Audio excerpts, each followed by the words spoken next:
வந்தாயா? என்னையும் நீ ஒரு பொருளாக நயந்து வந்து நினைவின்றி ஆண்டு கொண்டாய். தாயே, மலை மகளே, மணியே, மணியின் ஒளியே, ஒளிரும் மணி புனைந்த அணியே, அணுகாதவர்க்கு பிணியே, பிணிக்கு மருந்தே, அருள் விரிந்தே, தாயே நீயே சரணம் சரணம்.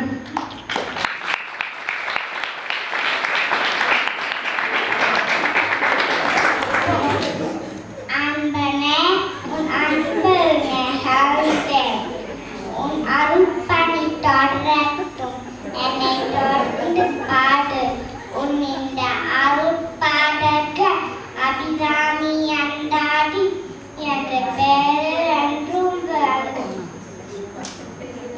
இதை பாடுறவனுக்கு கலையாட கல்வியும் குறையாட வயதும் ஒரு கபடு வராத நட்பும் கன்றாட வாழ்மையும் குன்றாட ரமையும் கலவியிலாட உடலும் சரியாட மனமும் அன்பகலாட மனைவியும் தவறாத சந்தானமும் தானாட கீர்த்தியும் மாறாட வார்த்தையும் தடைகள் வாராட கொடையும் தொலையாட நிதிரமும் கோணாட கோடும் துன்பம் இல்லாத